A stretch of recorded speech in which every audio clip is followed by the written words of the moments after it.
they came out side by side, Arsene Wenger and Steve Bruce, and their respective teams, not knowing what was in store. But what was in store, Jim Beglin, was a wonderful FA Cup final.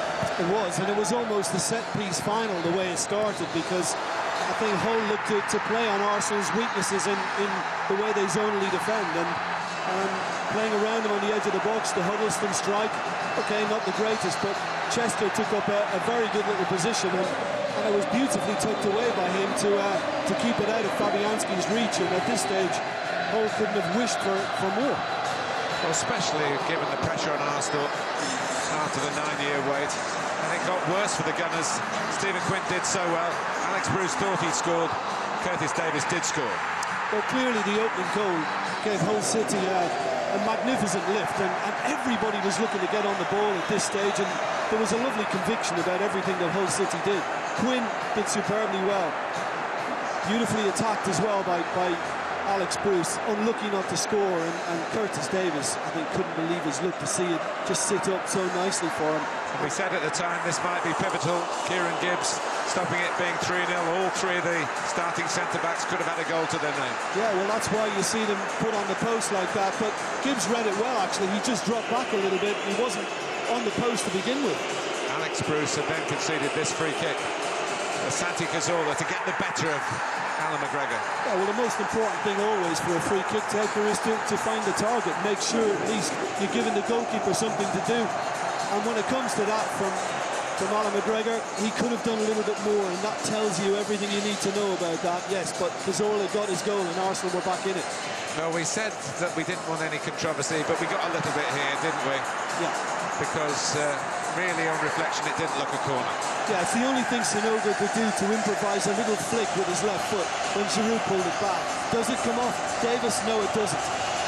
But Arsenal got the corner, and from it, Cazorla just planted it right in there. Sanyi it was who actually got on it first. Then there was a kind break to drop to Koscielny, and all Koscielny had to do was just get something on it to get it over the line, and he managed to do that. It doesn't really matter how he got it in.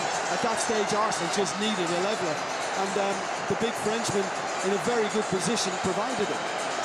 That took a bit of doing, actually, with the goalkeeper all over him. That's the third defender to score in the game, and there should have been a fourth. With Kieran Gibbs sneaking in here. Yeah, listen, he can laugh about it now because Arsenal have got the trophy, but and he will take quite a bit of stick from his teammates, believe me. And I think his reaction tells you everything you need to know about it. He set it up perfectly, and he should have been blasting it home. Instead, it was into the crowd here at Wembley, and to everybody's shock, including that particular gentleman right in the middle. Well, Hull finding the going hard, and we're into extra time now. Olivier Giroud, was he just nudged by McShane? You thought he might have been during the match. Well, listen, what you're always told as a defender, that if you can't get clean contact on the ball, then you've got to do your utmost to put your opponent off. And if McShane did get enough of a nudge, then it's worked for Hull City. And at that stage, Arsenal still couldn't get that third and critical goal. But the third and critical goal was a classic Arsenal goal. And Aaron Ramsey, who'd been trying to pepper away at the Hull goal and not really come up with his best shooting, seized the moment here. Yeah, but I mean, Olivier Giroud does so well, because you've got to remember that he's got the awareness that Ramsey's just coming in behind him. And the way he flicked the ball back was superb. But Ramsey still had an awful lot to do, and he had to find real precision and very good contact on the football to produce this.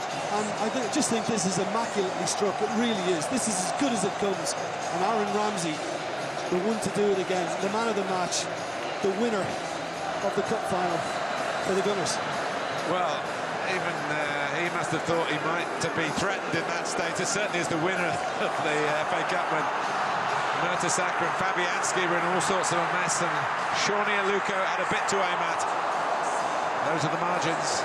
Yeah, and I can understand Shawnee Aluko going for it. I mean, Mertesacker's tried to control it on his chest, completely lost his balance. I thought Fabianski was going to take Aluko out at one stage, but there were a couple of Hull players he could have sent it to, and in hindsight, he might have wished he went for that option instead. And I think Steve Bruce knew then the moment was probably gone, and it was going to be Arsenal's. Thomas Vermaelen, who was a non-playing captain today, but definitely the Arsenal captain. did the honours, and Arsene Wenger wasn't far behind.